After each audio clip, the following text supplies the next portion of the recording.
जो डॉक्टर साहब ने कही थी वो रीढ़ चाहिए, वो मरोड़ भी चाहिए, नहीं तो उस टाइम अंग्रेजों के सामने ये बोलना। और गांधी का राज था, गांधी को ये बोल दिया था ना भाई तू नहीं कर रहा, हम यूनियनिस्ट मिशन बनाएंगे और अलग से कोई बात नहीं, कांग्रेस मदद नहीं करेगी। जो आज समय है वही समय था। यही जमीन हमारे पास नहीं थी, साहूकारों के पास थी, आज फिर कॉर्पोरेट के पास। कॉर्पोरेट की सरकार है, कॉर्पोरेट काम कर रही है, हमें चाहे वो कोई भी चीज हो उसमें सिर्फ लूटा जा रहा है।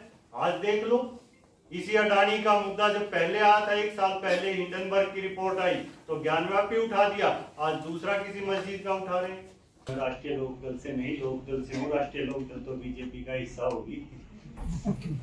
आप सभी साथियों को मेरा नमस्कार। और अपनी बात शुरू करने से पहले एक छोटी सी घटना बताऊंगा, मेरे घर की ही है, अभी दिवाली की है। दिवाली की रात को सारे पटाखे वटाखे फोड़ के मैं अंदर सो रहा था, तो साथ वाले घर के पास आग लगी खाली। इस टाइम पे सूखे पत्ते होते झड़ते हैं, उनमें आग बहुत ज्यादा लगी तो आग की आवाज सुनी, आग आग। मैं भागा, नीचे गया तो मैंने बाल्टी उठाई पानी की और लेके चल पड़ा। तो गली में आजकल थोड़ा हम सब पैसे वाले लोग हो गए हैं, तो एथनिक वियर और सारी चीजें पहन के, और बच्चे हमारे पूरा अच्छे से सेलिब्रेट करते हैं। बच्चों ने कहा अंकल अंकल रहने दो, हमने फायर ब्रिगेड को कॉल कर दिया है। मैं कुछ नहीं बोला, मैं चला, मेरे पीछे पीछे भाई भी बाल्टी लेके आ गया, 2-3 हम साथी जो बुजुर्ग थे। हमने बाल्टियों से पानी डाला, हमें 10-15 मिनट लगी, आग बुझा दी। बच्चे यूं कहते रहे नहीं नहीं अंकल जी क्यों परेशान हो रहे हो, फायर ब्रिगेड को हमने कॉल कर दिया, उन्होंने कहा है। सुबह तक तो फायर ब्रिगेड आई नहीं थी। आज आप सबके बीच बैठा हूं, हम सभी वो लोग हैं, अगर हम सरकारों के भरोसे चलेंगे, सरकार कभी कुछ नहीं करती, सरकार सिर्फ भ्रम में डालती है। ये स्थिति 100 साल पहले भी थी, चौधरी छोटूराम जी के समय भी ऐसे ही हालात थे, आज भी ऐसे ही हालात हैं। ये आग हमारी खुद की है, हमें बुझानी है, और हम सब मिलकर, बड़ा अच्छा लगा आज इकट्ठे हैं, हम सब ही इसे सोल्व करेंगे। आज अगर हम संसद के भरोसे रह गए तो वहां तो नाकारा लोग हैं जो सिर्फ हाँ भरते हैं। कोरोना काल में चाहे उन्होंने कहा हो, उनका एक ही काम है, वहां से माफी मांग लेते हैं, नोटबंदी हो, कोरोना हो, वो कहेंगे खाना खिलाओ, खाना आप और हम लोग खिलाते हैं। वहां किसानों ने ही खिलाया, और ये तो खाप है, आज हमारे साथ आई है। ये वो न्याय व्यवस्था है जो हर जगह काम आती है। अगर सरकार होती तो किसान आंदोलन में 750 शहीद नहीं होते। इन खापों ने मदद की, हमने किसान आंदोलन को सफल बनाया। अगर सरकार होती तो पहलवानों के साथ यौन शोषण नहीं होता, वहां भी हमें खापों की जरूरत है। अगर सरकार होती तो अग्निवीर जैसी योजना न आती, और तालू जैसे गांवों में हमारे इस देश के युवा फांसी नहीं खाते। शायद लोगों को पता नहीं होगा, ये बातें मीडिया में नहीं आती।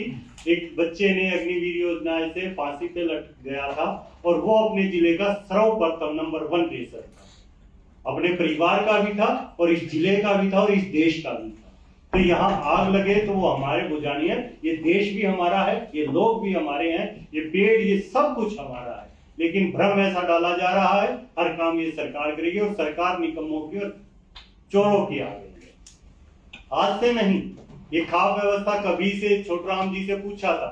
सर छोटूराम जी से कहा एक बार यूं ही किसी न्यायालय में मजाक उड़ाने के लिए, सर आप कहते हैं खाप व्यवस्था अच्छी है, और हम यहाँ कानून के वो विद्वान थे, वकील थे, बोले जी खाप बहुत अच्छी है, वहां तुरंत पता चल जाता है किसने गलत किया है, किसने किया है, और तुरंत सजा दे के न्याय कर देते हैं।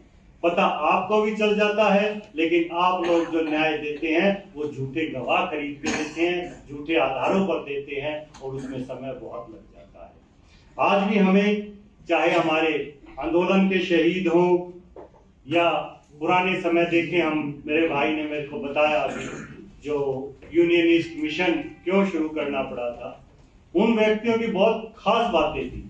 चाहे मैं सर छोटूराम जी का नाम लूं, चौधरी चरण सिंह जी का लूं, मेरे सामने बाबा बंदा बहादुर जी हैं, इन लोगों ने जुल्म के खिलाफ लड़ी, इन्होंने जो भी लड़ाइयां लड़ी। गुरु नानक जी ने तो जनेऊ छुड़वाने के लिए लड़ी, गुरु तेग बहादुर जी ने जनेऊ बचाने के लिए लड़ी। एक्चुअली लड़ाई हम जुल्म के खिलाफ लड़ते हैं। जब भी जुल्म होता है हम उसके खिलाफ खड़े होते हैं। और इनकी अच्छी बात ये थी कि सर छोटूराम अंग्रेजों के सामने खड़े थे, भाई 10 रुपए लूंगा मैं तो जो डॉक्टर साहब ने कही थी वो रीढ़ चाहिए, वो मरोड़ भी चाहिए, नहीं तो उस टाइम अंग्रेजों के सामने बोलना। और गांधी का राज था, गांधी को ये बोल दिया था ना भाई तू नहीं कर रहा, हम यूनियनिस्ट मिशन बनाएंगे और अलग से कोई बात नहीं, कांग्रेस मदद नहीं करे। जो आज समय है वही समय था। यही जमीन हमारे पास नहीं थी, साहूकारों के पास थी, आज फिर कॉर्पोरेट के पास। कॉर्पोरेट की सरकार है, कॉर्पोरेट काम कर रही है, हमें चाहे वो कोई भी चीज हो उसमें सिर्फ लूटा जा रहा है। आज देख लो, इसी अडानी का मुद्दा जब पहले आया था, 1 साल पहले हिंडनबर्ग की रिपोर्ट आई तो 11वां पे उठा दिया, आज दूसरा किसी मस्जिद का उठा रहे हैं। आज फिर वो नीचे नीचे हमसे लूट कर रहे हैं और सरकार लूट रही है और देश को लूट रही है। हमें इस चीज को सोचना होगा। आज हम सब इकट्ठे हुए हैं, मनोज भाई ने बड़ा अच्छा किया, पहली मीटिंग रोहतक में की, भाई वहां रोहतक पहुंचे थे, हम सब ने वहां किया। आज उसकी दूसरी कड़ी है, इसी को जोड़ते हुए हमें ये भाईचारा जोड़ना है, ये लड़ाई हमें लड़नी है। नहीं तो लाहौर भी हमारा था, मेरे दादाजी कह के गए थे, आज भी मुझे वो नाम याद है, भाई कभी वहां जाओ तो उन व्यक्ति से मिलना, वो हमारे भाई हैं, वो अलग थोड़ी है। आज इन्होंने वो कर दिया, कल को और बांट देंगे। ऐसे ही हमें जानबूझकर बांटा जा रहा। सरकार अपने उससे किसका बटा था? हमारी राजधानी जहां चंडीगढ़ बैठे तो 1947 में बनी, उससे पहले तो लाहौर थी। हमारी सोच, हमारा खाना पीना सब कुछ है वहां, क्या वहां हमारे भाई नहीं? हर चीज है। हमें इन चीजों को मिलकर लड़ना पड़ेगा, चाहे पहले वाले हमें सिखा के गए हैं और आज भी वही लड़ाई है हमारी, किसान कमेरे की लड़ाई, लूट की, साहूकार की लड़ाई। कौन लूट रहा है वो चीजें याद करनी पड़ेगी। मंडी फंडी की लड़ाई, कौन है वो फंडी?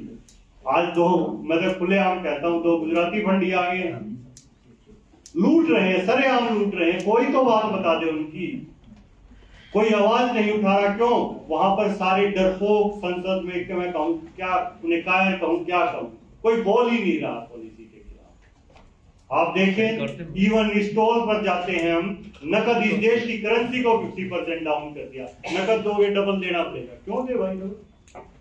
अरे रिजर्व बैंक ने 100 का नोट दिया, 100 में चलना चाहिए, वहां पर ये 50 में चलता है। और ऐसे ही चाहे किसी भी चीज पे देखे एक ही है।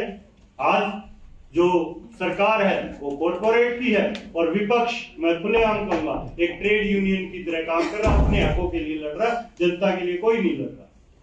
उसके लिए आपको हमको मिलना पड़ेगा, लड़ना पड़ेगा। आप सभी ने यहाँ बुलाया, मैं मिशन सतलुज का, यूनियनिस्ट मिशन का आप सभी का धन्यवाद करता हूँ और हमेशा आपके साथ खड़े रहेंगे। आगे भी जब भी बुलाएंगे हम इस लड़ाई को जारी रखेंगे। और जो ज्यादा बातें नहीं कहूंगा, ईवीएम की बात हो या वो सभी हमें लड़नी पड़ेंगी। बिल्कुल मुद्दा है और हमें उन मुद्दों को लड़ना पड़ेगा, क्योंकि जो सरकारें हैं वो हमारी नहीं है, वो मशीनों की सरकार है। तो आप सभी ने बुलाया, मान सम्मान दिया, आप सभी का बहुत बहुत धन्यवाद। भाई प्रदीप हुड्डा जी का बहुत बहुत धन्यवाद कि आपने बहुत थोड़े समय में बहुत बातें कवर की। हमारे भाई सोनू मालपुरिया जी, जो